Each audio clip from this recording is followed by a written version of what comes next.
والعاقبة للمتقين والصلاة والسلام على حبيبه محمد وعلى آله وأصحابه أجمعين. أما بعد فقد قال الله تعالى في القرآن العظيم والفرقان المجيد: فأعوذ بالله من الشيطان الرجيم. بسم الله الرحمن الرحيم. والفجر وليال عشر والشفع والوتر صدق الله العلي العظيم وصدق رسوله النبي الكريم ونحن على ذلك من الشاهدين والشاكرين الحمد لله رب العالمين. اللهم صل على سيدنا مولانا محمد وطب القلوب ودوائها وعافية الأبدان وشفائها ونور الأبصار وضيائها وعلى آله وصحبه وسلم. اللهم سبحانك لا علم لنا إلا ما علمتنا إنك أنت العليم الحكيم. رب اشرح لي صدري ويسر لي أمري واحلل عقدة من لساني يفقهوا قولي. ربي زدني علما. مولاي صل وسلم دائما أبدا على حبيبك خير الخلق كلهم. புகழும் புகழ்ச்சியும் சர்வ படைப்பினங்களையும் படைத்து அதை பரிபாலித்து கொண்டிருக்கக்கூடிய எல்லாமல் அல்லாஹு தஆலாவுக்கே என்றென்றும் நிலவட்டுமாக. சலாத்தும் சலாமும் கண்மணி நாயகம் சையீதுல் முர்சலீன் ஹாத்தமுன் நபியீன் முஹம்மது முஸ்தபா அஹ்மது முஜ்தபா ஸல்லல்லாஹு அலைஹி வஸல்லம் அவர்களின் மீதும் அவர்களின் குடும்பத்தினர்கள் சத்திய சஹாபாக்கள் தாபிஈன்கள் தபஉ தாபிஈன்கள் ஷுஹதாக்கள் நாதாக்கள் நல்லோர்கள் ஷேக்மார்கள் அவுலியாக்கள் குறிப்பாக நம் அனைவர்களின் மீதும் இறைவனின் அருள் என்றென்றும் நீங்கா நிலவட்டுமாக.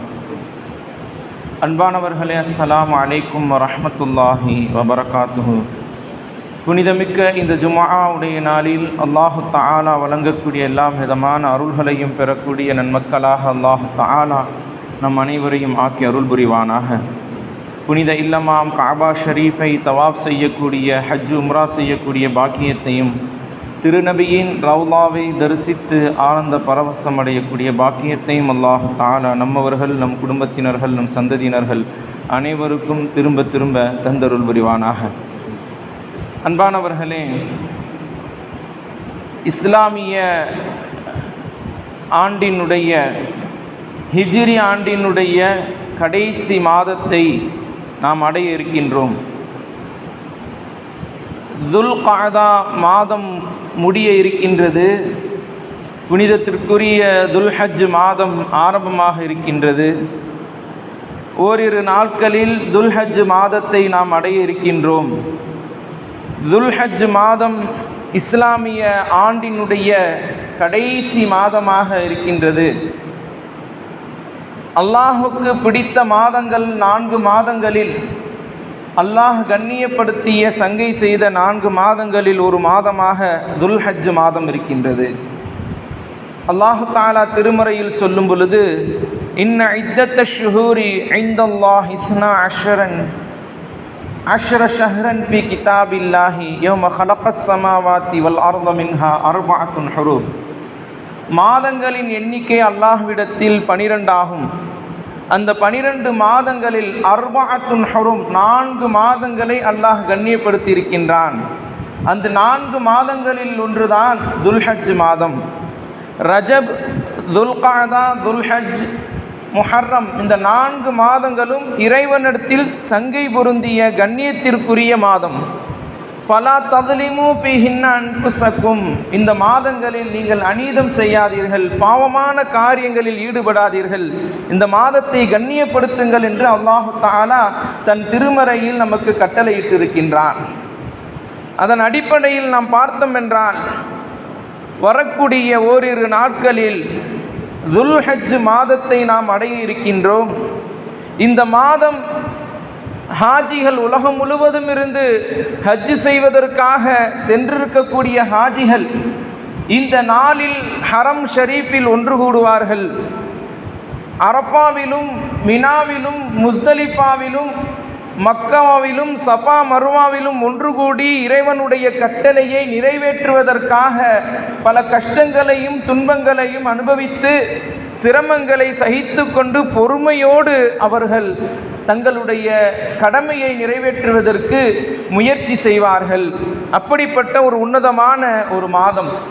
அன்பானவர்களே, அல்லாஹு தஆலா இந்த மாதத்தை கண்ணியப்படுத்துகின்றான்.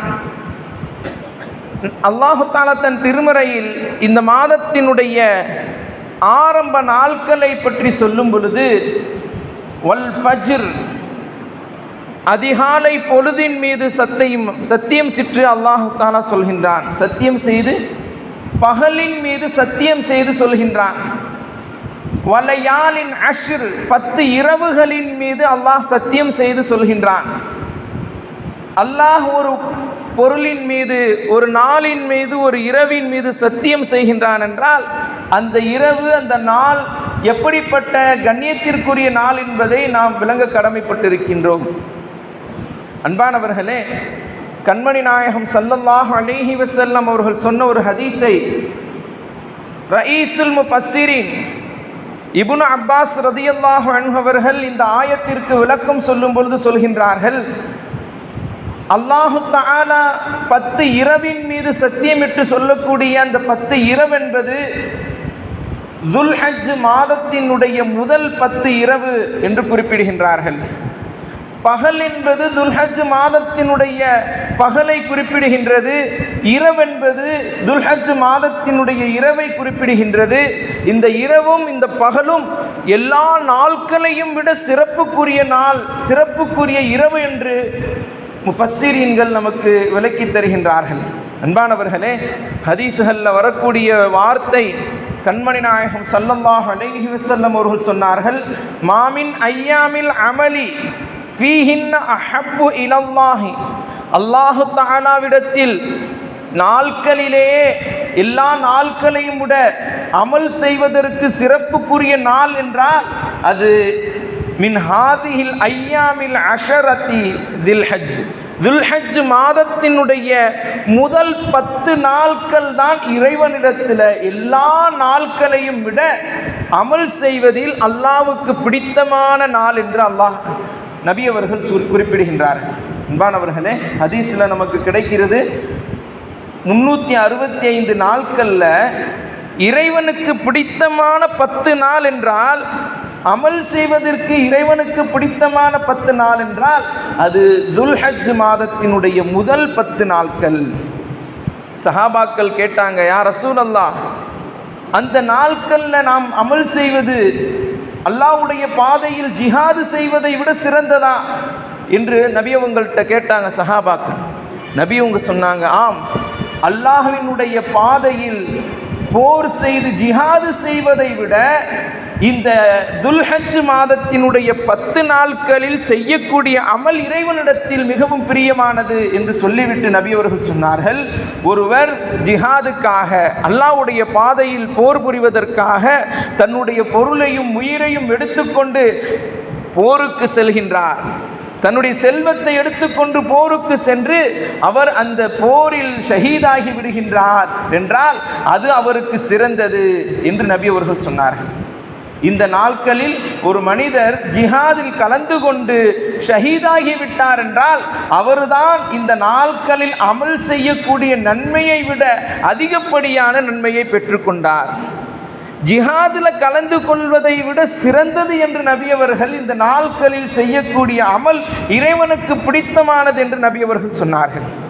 அன்பானவர்களே, ஒரு ஹதீஸ் ஹஜ்ரத் அத்தா இப்னு அபி ரபாஹா ரலியல்லாஹு அன்ஹு அவர்கள் அறிவிக்கிறார்கள், ஆயிஷா நாயகி அவர்கள் சொல்லக்கூடிய, அன்னை ஆயிஷா அம்மா அவங்க சொல்லக்கூடிய அந்த ஹதீஸை அத்தா இப்னு அபி ரபாஹா ரலியல்லாஹு அன்ஹு அவர்கள் குறிப்பிடும் பொழுது சொன்னாங்க, துல்ஹஜ் மாதத்தில் அதனுடைய சிறப்பை பற்றி சொல்லும் பொழுது, ஒரு மனிதர் இருந்தார், ஒரு சஹாபி. அவருக்கு இஸ்லாத்தில் முதலில் சேர்ந்த ஆரம்ப காலம், அவருடைய ஆர்வம், அவர் பாட்டு கேட்கக்கூடிய, அரபு கவிதைகள் கேட்கக்கூடிய ஆர்வம் உள்ள ஒரு சஹாபி. ஆனால் அவரிடத்தில் இருந்த ஒரு நல்ல காரியம், நல்ல பழக்கம் என்னவென்றால், துல்ஹஜ் மாதம் வந்துருச்சுன்னு சொன்னால் அவர் பகலெல்லாம் நோன்பு வைப்பார். துல்ஹஜ் மாதத்தினுடைய ஆரம்ப நாளிலிருந்து கடைசி நாள் வரை, அதாவது முதல் 10 நாட்கள் அவர் நோன்பு வைப்பார். நபி அவங்க அந்த சஹாபியை கூப்பிட்டு கேட்டாங்க, ஏன் இந்த 10 நாட்களில் நீங்கள் நோன்பு வைக்கிறீங்க, என்ன காரணம்? அந்த சஹாபி சொன்னார், யா ரசூலல்லாஹ், இது ஹஜ்ஜுடைய நாட்கள், ஹாஜிகள் ஹஜ்ஜு செய்யக்கூடிய நாட்கள், அல்லாஹ்விடத்தில் உயர்ந்த அந்தஸ்தை பெறக்கூடிய நாட்கள். இந்த நாட்களை நான் கண்ணியப்படுத்த வேண்டும், இறைவனிடத்தில் உயர்ந்த அந்தஸ்தை பெற வேண்டும், இதை நான் மதிக்க வேண்டும் என்பதற்காக நான் இந்த நாட்களில் நோன்பு வைக்கின்றேன் என்று அந்த சஹாபி சொன்னார். இந்த நாட்களை நான் கண்ணியப்படுத்தணும், இதில் பாவமான காரியத்தில் ஈடுபடக்கூடாது, நோன்பு வைப்பது அல்லாஹ்வுக்கு பிடித்தமான அமல், அதனால் பகலெல்லாம் நான் நோன்பு வைக்கின்றேன் என்று நபி அவர்களிடத்தில் சொன்ன பொழுது நபி ஸல்லல்லாஹு அலைஹி வஸல்லம் அவர்கள் சொன்னார்கள், நீங்கள் வைக்கக்கூடிய ஒவ்வொரு நோன்புக்கும் அல்லாஹ் தஆலா அதற்கு பகரமாக 100 அடிமையை உரிமையிட்ட நன்மையை தருகின்றார். ஒரு நோன்புக்கு, ஒவ்வொரு நோன்புக்கும் பகரமாக 100 அடிமையை உரிமையிட்ட நன்மையை தருகின்றான். 100 ஒட்டகத்தை ஹரம் ஷரீஃபில், காபத்துல்லாவில், அந்த இடத்தில், அந்த எல்லை பகுதியில் அவர் குர்பானி கொடுத்த நன்மையை அல்லாஹ் உனக்கு தருவான். இன்னும் நபி அவர்கள் சொன்னார்கள், அதே போன்று 100 குதிரையை அல்லாஹ்வினுடைய பாதையில் ஜிஹாதுக்காக தானம் செய்த, சதக்கா செய்த நன்மையையும் அல்லாஹ் உனக்கு தருவான். அன்பானவர்களே, ஒவ்வொரு நாள் நோன்புக்கும் 100 ஒட்டகம் குர்பானி கொடுத்த நன்மை. நம்ம ஊரில் கொடுத்த நன்மை இல்லை, ஹரம் ஷரீஃபில், மக்காவில், அந்த மினாவுடைய இடத்துல குர்பானி கொடுத்த அந்த நன்மையை அல்லாஹ் தஆலா ஒவ்வொரு நோன்புக்கும் தருவான். அதே போன்று 100 அடிமையை உரிமையிடக்கூடிய அந்த நன்மை, அதே போன்று 100 குதிரையை மார்க்க போருக்காக சதக்கா செய்த நன்மை, இதை அல்லாஹ் தஆலா ஒவ்வொரு நோன்புக்கும் தருவான் என்று கண்மணி நாயகம் ஸல்லல்லாஹு அலைஹி வஸல்லம் அவர்கள் சொன்னார். அன்பானவர்களே, நன்மைகளை வாரி தரக்கூடிய, அதிகமாக நாம் பெற்றுக்கொள்ள வேண்டும் என்றால் இந்த 10 நாட்களை கண்ணியப்படுத்த வேண்டும். இந்த 10 நாட்களில் நோன்பு வைப்பது மிகப்பெரிய நன்மையை தருகிறது என்பதை இந்த ஹதீஸ் நமக்கு சுட்டி காண்பிக்கின்றது. அன்பானவர்களே, அபூ ஹுரைரா ரலியல்லாஹு அன்ஹு அவர்கள் அறிவிக்கக்கூடிய ஒரு ஹதீஸ், நபி ஸல்லல்லாஹு அலைஹி வஸல்லம் அவங்க சொன்னாங்க, மாமின் ஐயாமின் அஹப்பு இலல்லாஹி, அல்லாஹ்விடத்தில் நாட்களிலேயே மிகவும் பிரியமான நாள், ஐயத்த அப்பதலஹு ஃபீஹா மின் அஷ்ரதில் ஹிஜ்ஜா, அந்த நாட்களில் அமல் செய்வதை அல்லாஹு தஆலா மிகவும் பிரியப்படுகின்றான். துல்ஹஜ் மாதத்தினுடைய முதல் 10 நாட்கள், இந்த நாட்களில் அல்லாஹு தஆலா ஒவ்வொரு நோன்புக்கும் 1 வருடம் நோன்பு வைத்த நன்மையை தருகின்றான். மிஷ்காத் ஷரீஃபில் வரக்கூடிய ஹதீஸ், ஒவ்வொரு நாளுக்கும் 1 வருடம் நோன்பு வைத்த நன்மையை தருகின்றான். ஒவ்வொரு இரவும் நாம் நின்று வணங்கினால் லைலத்துல் கத்ர் இரவில் நின்று வணங்கிய நன்மையை தருகின்றான் என்று ஹதீஸ் கிரந்தங்கள்ல வருது. ஒரு நாள் இரவு, முதல் 10 நாட்களில் ஒரு நாள் இரவு நம்ம நின்று வணங்கி அந்த இரவை கண்ணியப்படுத்தினால், லைலத்துல் கத்ர் இரவுல நின்று வணங்கி கண்ணியப்படுத்திய அந்த நன்மையை அல்லாஹ் தஆலா இந்த நாட்களில் தருகின்றான். அன்பானவர்களே, எவ்வளவு பெரிய நன்மையை தரக்கூடிய அந்த இரவு, எவ்வளவு பெரிய நன்மையை தரக்கூடிய அந்த பகல் நமக்கு கிடைக்க இருக்கின்றது. இந்த 10 நாட்களை நாம் கண்ணியப்படுத்த வேண்டும். இந்த 10 நாட்களில் நான் நல்லமல்கள் அதிகமாக செய்ய வேண்டும். அப்படி செய்யும் பொழுது அல்லாஹ் தஆலா இந்த 10 நாட்களில் அமல் செய்யக்கூடியவர்களுக்கு 10 விதமான விஷயங்களை அல்லாஹ் தருகின்றான். உலமாக்கள் எழுதுகிறார்கள், இந்த 10 நாளை கண்ணியப்படுத்தக்கூடியவர்களுக்கு, நோன்பு வைக்கக்கூடியவர்கள், இரவு நேரத்தில் நின்று வணங்கக்கூடியவர்கள், பாவமான காரியங்களில் தூரமாக இருக்கக்கூடியவர்கள், நன்மையான காரியங்களில் ஈடுபடக்கூடியவர்களுக்கு 10 விதமான விஷயத்தை அல்லாஹ் தருகின்றான். ஒன்று, அவர்களுடைய ஆயுளை அல்லாஹ் தஆலா பரக்கத் தருகின்றான். அவர்களுடைய வாழ்வில் பரக்கத், ஆயுளில் பரக்கத், நீண்ட நெடிய ஆயுளை அல்லாஹ் கொடுப்பான். இரண்டாவதாக, அவர்களுடைய செல்வத்தில் பரக்கத், அவர்களுடைய செல்வம், அவர்கள் சம்பாதிக்கக்கூடிய, சேர்த்து வைக்கக்கூடிய அந்த செல்வத்தில் அல்லாஹ் பரக்கத் செய்வான். மூன்றாவதாக, அவர்களுடைய குடும்பத்தினர்களை பலா முசீபத்துக்களை விட்டும் அல்லாஹ் பாதுகாப்பான். நோய் நொடிகளில் இருந்து அல்லாஹ் அவர்களை பாதுகாப்பான். நான்காவதாக, பாவத்திற்கு அது பரிகாரமாக ஆகிவிடும். இந்த 10 நாட்களில் அமல் செய்யக்கூடியவர்கள் அவர்கள் முன் செய்த பாவம் சிறு சிறு பாவங்களுக்கு இந்த அமல்கள் பரிகாரமாக அந்த பாவத்தை அழிக்கக்கூடியதாக அல்லாஹ் தஆலா ஆக்குவார். 5வதாக சொல்லும் பொழுது நன்மையான காரியம் செய்வதை அல்லாஹ் தஆலா அதிகப்படுத்துவான். இந்த 10 நாளில் ஒரு மனிதர் கண்ணியப்படுத்தி நல்லமல்கள் செய்யும் பொழுது வருடம் முழுவதும் நன்மையான காரியங்கள் செய்வதற்கு பாக்கியத்தை அல்லாஹ் தருவான். அதே போன்று சொல்கின்றார்கள். 6வதாக வறுமையை போக்குவான். வறுமையான வாழ்க்கை வருகின்றது, இக்கட்டான வாழ்க்கை வருகின்றது, சூழ்நிலை ரொம்பவும் மோசமான ஒரு சூழ்நிலை வருகிறது என்றால் அந்த சூழ்நிலையை விட்டும் அந்த மனிதனை அல்லாஹ் பாதுகாப்பான்.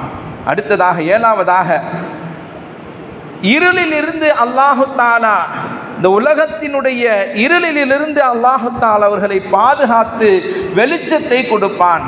அப்படின்னா என்னங்க, பாவமான காரியத்தில் இருந்து அந்த மனிதனை எடுத்து நன்மையான காரியம் செய்யக்கூடிய மனிதனாக, நல்லடியார்களாக அல்லாஹு தஆலா அந்த மனிதனை ஆக்குவான். அதே போன்று நன்மையை அதிகப்படுத்தி தீமையை விட்டும் அந்த மனிதனை தூரமாக்குவான்.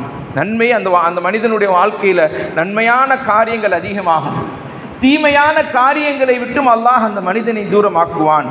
9வதாக நரகவாதிகள் அவர்களுடைய கூட்டத்திலிருந்து அல்லாஹ் அந்த மனிதனை பாதுகாப்பான். 10வதாக சொல்லும் பொழுது சொர்க்கத்தில் உயர்ந்த அந்தஸ்தை அல்லாஹ் கொடுப்பான். அன்பானவர்களே, இந்த 10 நாட்களில் நல்லமல்கள் செய்து அந்த 10 நாளை கண்ணியப்படுத்தக்கூடியவர்களுக்கு இந்த 10 விதமான விஷயங்களை அல்லாஹ் தருவதாக உலமாக்கள் நமக்கு சொல்கின்றார்கள். அதே போன்று சொல்லப்படுகிறது, துல்ஹஜ் மாதம் என்றாலே நமக்கு முதலில் ஞாபகம் வருவது இப்ராஹிம் அலைஹிஸ்ஸலாம் அவர்களுடைய அந்த தியாகம். அவர்கள் செய்த அந்த தியாகத்தை ஞாபகம் கூறக்கூடிய நாட்கள் தான் துல்ஹஜ் மாதம்.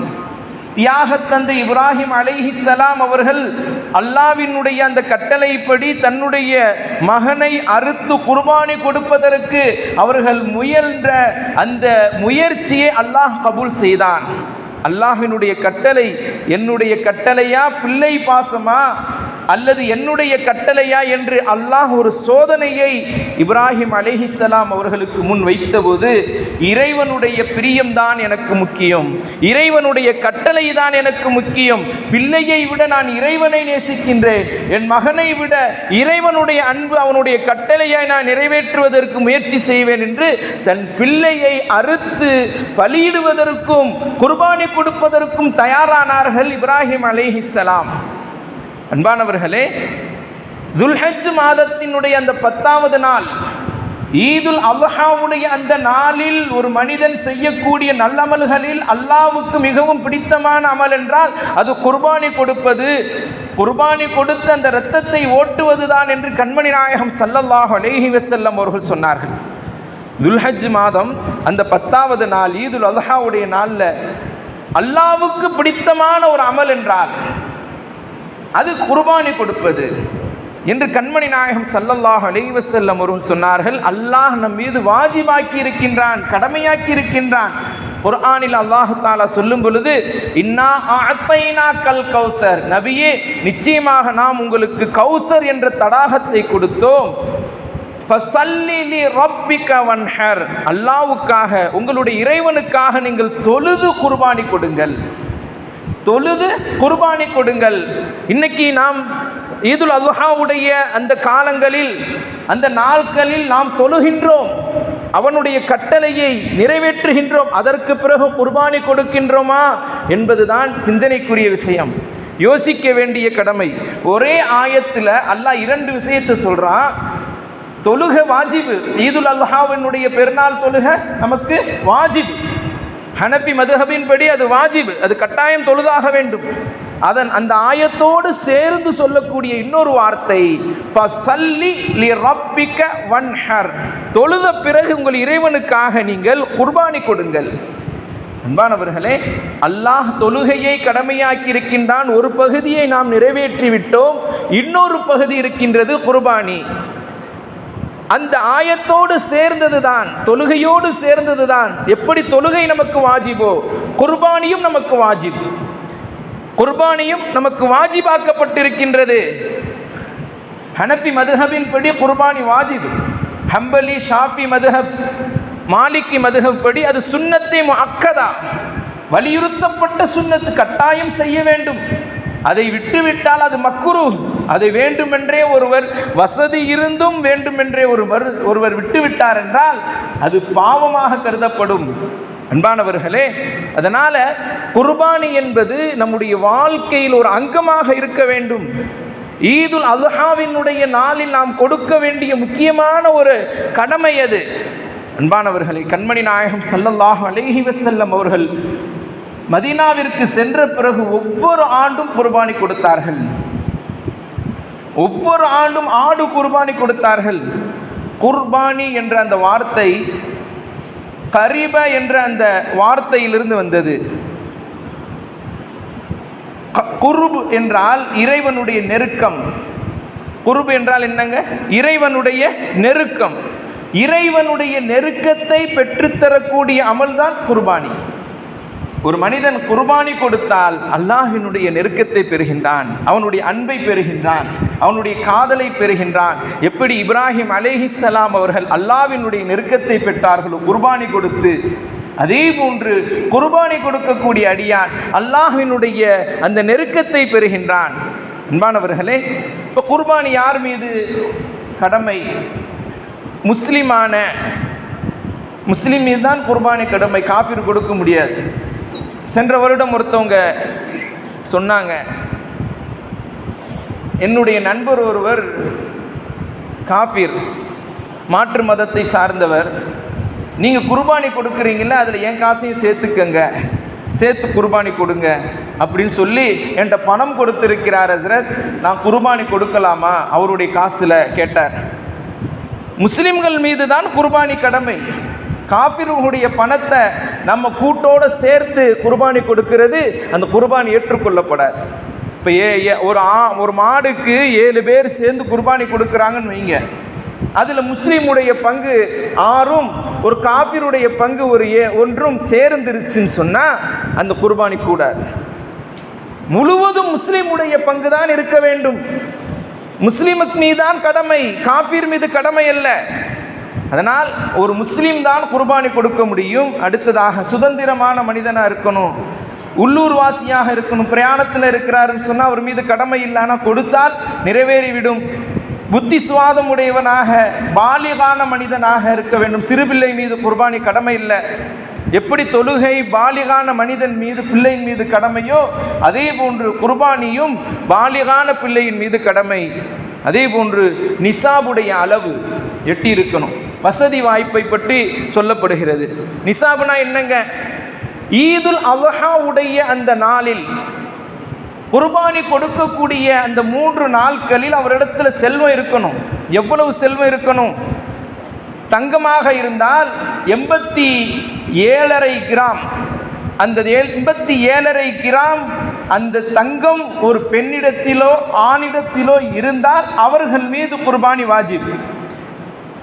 87.5 கிட்டத்தட்ட 11 பவுன்.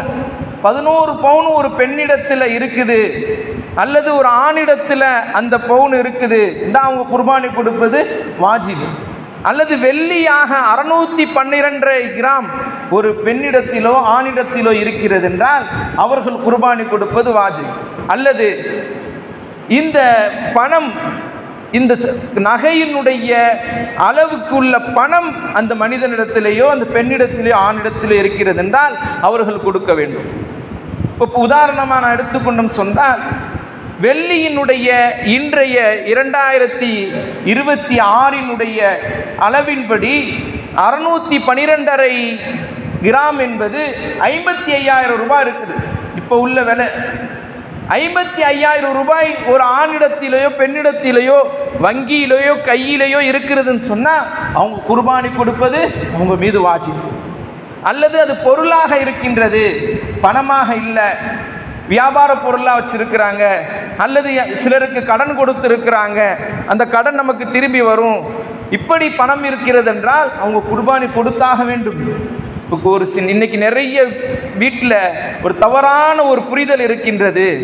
ஒரு குடும்பத்துக்கு ஒரு குர்பானி கொடுத்தா போதும். குடும்பத்தில் 10 பிள்ளைங்க இருக்கிறாங்க, 10 பேர் சம்பாதிக்கிறாங்க, எல்லோருக்கும் சேர்த்து ஒரே ஒரு குர்பானி ஆடு கொடுத்துட்டா போதும்னு நினைச்சு தவறான எண்ணம் இருக்கின்றது. இப்போ மருமக இருக்கிறாங்கன்னு சொன்னால் அவங்க நகை போட்டிருக்கிறாங்க, அவங்களுக்கு தனியாக குர்பானி கடமையாகுது. மகன் சம்பாதிக்கின்றார், அவரிடத்தில் செல்வம் இருக்கிறது, அவர் மீது குர்பானி கடமையாகின்றது. தந்தை இடத்தில் செல்வம் இருக்கின்றது, அவர் மீது குர்பானி கடமையாகின்றது. மனைவி இடத்தில் செல்வம் இருக்கிறது என்றால் மனைவிக்கு தனியாக குர்பானி கடமையாகின்றது. பேரப்பிள்ளைகள் அவர்கள் சம்பாதிக்கின்றார்கள், அவர்கள் நல்ல செல்வம் உடையவர்களாக இருக்கிறார்கள் என்றால் அவர்கள் மீதும் குர்பானி கடமையாகின்றது. ஒரே ஒரு ஆடை 10 பேர்த்துக்கு சேர்த்து குர்பானி கொடுக்கிறது, இது குர்பானியில் சேராது, ஒரு மனிதருக்குத்தான் சேரும். எல்லா குடும்பத்துக்கும் ஒரே குர்பானிங்க, ஒரே ஆடு 10 பேர்த்துக்குன்னு சொல்லி நியத்து வைத்து கொடுப்பது இது ஒரு மனிதருக்குத்தான் சேருமே தவிர 10 பேர்த்துக்கு சேராது. அதே மாதிரி நாம் சிந்திக்க கடமைப்பட்டு இருக்கின்றோம். இன்னைக்கு நிறைய பேர்கிட்ட குர்பானி மாடு கொடுத்தா போதும் நினச்சிக்கிட்டு இருக்கிறாங்க. மாட்டில் நம்ம பங்கில் சேர்ந்துக்கிடுவோம். மாடு யார் கொடுக்குறாங்க, யார் அறுக்கிறாங்க எதுவுமே தெரியாது. இங்கேருந்து ஜிபையில் பணம் போட்டு விட்டார், எங்கேயோ ஒரு குரூப்பு அறுத்து கறி மட்டும் வீட்டுக்கு வருது. இதில் என்ன குர்பானி இவருடைய என்ன சிந்தனை இருக்கின்றது ஒன்று புரியலை. அன்பானவர்களே, எந்த குரூப்பில் குர்பானி கொடுக்குறவங்க கம்மியாக காசு கேட்குறாங்க அதை பார்த்து போகிறாங்க. 1600 ரூபா 3000 ரூபா இப்படி ஒரு குர்பானி என்பது நாம் ஆடு கொடுப்பது தான் சிறந்தது. செல்வம் இருக்குது, நல்ல வசதி வாய்ப்பு இருக்கின்றது என்றால் ஆட்டு கொடுப்பது தான் சிறந்தது அல்ல. ஒரு ஆடு ஒரு மாடை 7 பேர் சேர்ந்து ஒரு குடும்பத்தினர்கள் கொடுக்குறாங்கன்னு சொன்னால் அதுவும் ஏற்றுக்கொள்ளப்படும். ஆனால் இன்னைக்கு நிறைய பேர்கிட்ட உள்ள கெட்ட எண்ணம் என்னவென்றால், நாம் காசு கொடுத்துட்டு அவங்க குர்பானி கொடுத்துருவாங்க, கறி மட்டும் நமக்கு வரட்டும். இன்னைக்கு நிறைய இந்த குர்பானி காசு சம்பாதிப்பதற்காக நிறைய பேர் இதில் ஆர்வம் காட்டுறாங்க. குர்பானி கூட்டு குர்பானி கொடுக்குறோம் சொல்லி காசு சம்பாதிப்பதற்காக கறி கொடுத்தா போதும் சொல்லி அவங்களுடைய குர்பானி ஏற்றுக்கொள்ளப்படுகிறதா, அவர்கள் பேர் சொல்லி அறுக்கப்படுகிறதா, இதுவெல்லாம் தெரிய மாட்டேன். அன்பானவர்களே, குர்பானி என்பது கறிக்கானதல்ல, அது இறைவனுடைய நெருக்கத்திற்கானது. அல்லாஹு தஆலா நம்ம சோதனை வைக்கின்றான். சொல்லப்படுகின்றது, கண்மணி நாயகம் ஸல்லல்லாஹு அலைஹி வஸல்லம் ஒவ்வொரு வருடமும் குர்பானி கொடுத்தாங்க, ஆடு தான் குர்பானி கொடுத்தாங்க. கடைசியாக நபி அவர்கள் ஹஜ்ஜத்துல் விதாவில் ஹஜ்ஜுடைய காலத்தில் 100 ஒட்டகையை குர்பானி கொடுத்தாங்க. எந்த ஒரு மாடும் குர்பானி கொடுத்ததாக நமக்கு தெரியல. மனைவிக்கு தங்களுடைய மனைவிமார்களுக்கு குர்பானி கொடுத்ததாக ஒரு மாடு தனித்தனியாக கொடுத்ததாக சொல்லப்படுகிறது. ஆனால் கண்மணி நாயகம் ஸல்லல்லாஹு அலைஹி வஸல்லம் ஆடுதான் குர்பானி கொடுத்தாங்க. அல்லாஹு தஆலா இஸ்மாயில் அலைஹிஸ்ஸலாம் அவர்களுக்கு பகரமாக சொர்க்கத்திலிருந்து ஆடைத்தான் இறக்கினார். ஆடுதான் கொடுக்கப்பட்டது. அன்பானவர்களே, ஆடு கொடுப்பது தான் மிக சிறந்தது. ஒட்டகம் ஆடு கொடுப்பது தான் மிக சிறந்தது. மாடு கொடுத்தாலும் ஏற்றுக்கொள்ளப்படுமே தவிர சிறந்ததை நாம் அல்லாஹ்வுக்காக கொடுப்போம். ஏனென்றால் நபி அவர்கள் சொன்னார்கள், நீங்கள் கொடுக்கக்கூடிய அந்த குர்பானி நாளை உங்களுக்கு எலும்பாகவும் தோலாகவும் இரத்தமாகவும் சதையாகவும் நாளை உங்களுக்கு கியாமத்துடைய நாளில் உங்களிடத்தில் வந்து சேரும் என்று சொன்னார்கள். அது உங்களுடைய மீசான், இந்த நன்மையினுடைய திராசை அது கணக்க செய்யும் என்று சொன்னார்கள். அன்பானவர்களே, குர்பானி கொடுப்பதனால் இறைவனுடைய நெருக்கம் பெறும். இந்த குர்பானியை பற்றி சொல்லும் பொழுது ஒரு முக்கியமான விஷயத்தை நம்ம விளங்கிக்கிறோம். குர்பானி என்பது நம் மீது மட்டும் கடமை அல்ல, முன்னால் இருந்த சமுதாய மக்களும் குர்பானி கொடுத்திருக்கிறாங்க. லிகுல்லி உம்மத்தின் ஜஅல்னா, ஒவ்வொரு சமுதாயத்தின் மீதும் நாம் குர்பானியை கடமையாக்கினோம். ஜஅல்னா மன்சக்கல் யذ்குரு ஸ்மல்லாஹி அலா மா ரஸகஹும் மின் பஹீமத்தில் அன்ஆம், அல்லாஹ்வினுடைய பெயரை சொல்லி அவர்கள் தங்களுடைய கால்நடையை அறுக்க வேண்டும் என்பதற்காக ஒவ்வொரு சமுதாயத்தின் மீதும் குர்பானியை கடமையாக்கினோம் என்று அல்லாஹ் தஆலா சொல்கின்றான். ஆதம் அலைஹிஸ்ஸலாம் அவர்களுடைய காலத்திலிருந்து இன்று வரை குர்பானி கடமையாக்கப்பட்டிருக்கின்றது. ஆதம் அலைஹிஸ்ஸலாம் அவர்களுடைய மகன் 2 பேருக்கும் ஒரு பெண்ணுடைய விஷயத்தில் சண்டை ஏற்பட்டுச்சு. நான் தான் திருமணம் முடிப்பேன். அப்போ ஆதம் அலைஹிஸ்ஸலாம் சொன்னாங்க, நீங்கள் 2 பேரும் சண்டை போடாதீங்க, 2 பேரும் குர்பானி கொடுங்க. யாருடைய குர்பானி அல்லாஹ்விடத்தில் ஏற்றுக்கொள்ளப்பட்டதோ அவர்களுக்கு இந்த பெண் திருமணம் முடித்து கொடுக்கிறேன் என்று சொன்னாங்க.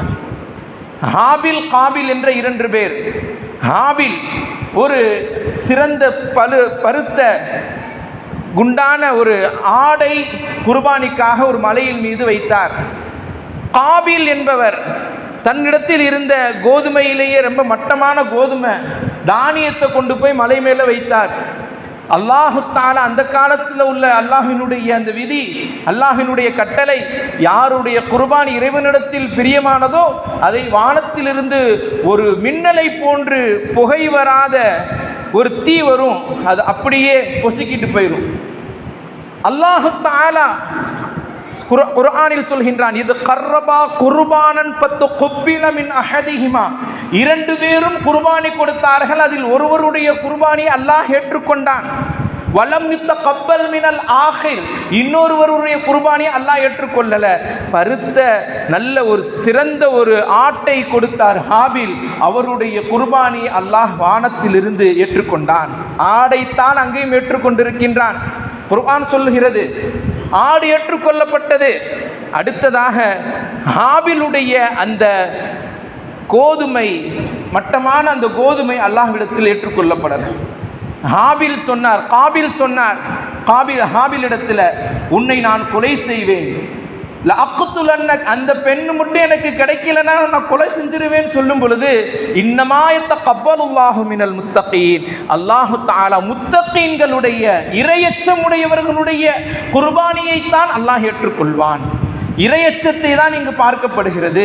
அல்லாஹ் நமக்கு செல்வத்தை கொடுத்திருக்கிறான், அந்த செல்வத்தை நாம் அல்லாஹ்வுக்காக செலவழிக்கின்றோமா என்ற அந்த இறையச்சம் தான் அங்கு பார்க்கப்படுகின்றது. குர்பானி கொடுக்கிறதுனால நாம் அல்லாஹ் கொடுத்த உடல் ஆரோக்கியம், செல்வம் அனைத்திற்கும் நன்றி செலுத்தக்கூடியவர்களாக, அல்லக்கும் தஷ்குரூன், நன்றி செலுத்தக்கூடியவர்களாக நாம் ஆகின்றோம். அல்லாஹ் செல்வத்தை கொடுத்திருக்கான், உடல் ஆரோக்கியத்தை கொடுத்திருக்கான், எல்லா விதமான வசதியும் கொடுத்திருக்கிறான். ஒரு சோதனையை வைக்கின்றான். அந்த சோதனை என்னங்க, நீ குர்பானி கொடுக்கிறியா, அல்ல உனக்கு காசு முக்கியமா, என்னுடைய கட்டளை முக்கியமா? என்னுடைய கட்டளையை நீ நிறைவேற்றினால் அல்லாஹ்வுக்கு பிடித்தமான அடியானாக ஆகின்றாய். என்னுடைய கட்டளைக்கு மாறு செய்தால் அல்லாஹ்வுக்கு பிடிக்காத அந்த தக்வா என்பது அந்த மனிதனிடத்தில் இல்லாமல் போய்விடுகின்றது. அன்பானவர்களே, வரக்கூடிய 2 நாட்களில் துல்ஹஜ் மாதம் ஆரம்பமாகின்றது. துல்ஹஜ் மாதம் ஆரம்பமானதிலிருந்து குர்பானி கொடுக்கக்கூடிய நியத்து வைத்தவர்கள், அதற்கான வசதி வாய்ப்பு உள்ளவர்கள், முடியெடுப்பது, நெகம் வெட்டுவது இதுவெல்லாம் தடை செய்யப்பட்டிருக்கின்றது. அதனால் குர்பானி கொடுக்கக்கூடியவர்கள் துல்ஹஜ் மாதம் ஆரம்பத்திலிருந்து அதற்கு முன்பாகவே முகத்தில் வெட்டக்கூடிய மீசையை கத்தரிப்பது, அதே போன்று உள்ளில் இருக்கக்கூடிய தேவையில்லாத முடியை எடுப்பது, இதையெல்லாம் அதற்கு முன்பாக நிறைவேற்றி கொள்ளுங்கள். அதற்கு பிறகு குர்பானி கொடுத்த பிறகுதான் முடி வெட்ட வேண்டும், நகம் வெட்ட வேண்டும். ஒரு சில பேர் முதல் நாள் கொடுப்பாங்க குர்பானி, சில பேர் 2வது நாள் கொடுப்பாங்க, சில பேர் 3வது நாள் கொடுப்பாங்க. இப்போ என்னைக்கு அவங்க குர்பானி கொடுக்குறாங்களோ அன்னைக்கு தான் அவங்க நகத்தை வெட்டணும், முடியை வெட்டணும். அதற்கு முன்பாக துல்ஹஜ் பிறை ஆரம்பமாகுவதற்கு முன்பாக தங்களுடைய முக்கியமான காரியங்களை நிறைவேற்றி கொள்ளுங்கள். வசதி உள்ளவர்கள் அனைவரும் இன்ஷா அல்லாஹ் இந்த வருடம் குர்பானி கொடுப்போம், இறைவனுடைய நெருக்கத்தை பெறுவோம், அல்லாஹுக்கு பொருத்தமான அடியார்களாக ஆகும். அல்லாஹ் தஆலா நம் அனைவரையும் குர்பானி கொடுத்து இறைவனுடைய நெருக்கம் பெறக்கூடிய நல்லடியார்களாக ஆக்கி அருள் புரிவானாக. வாஹிரு தஅவானா அல்ஹம்துலில்லாஹி ரப்பில் ஆலமீன். அஸ்ஸலாமு அலைக்கும் வரஹ்மத்துல்லாஹி வபரகாத்துஹு.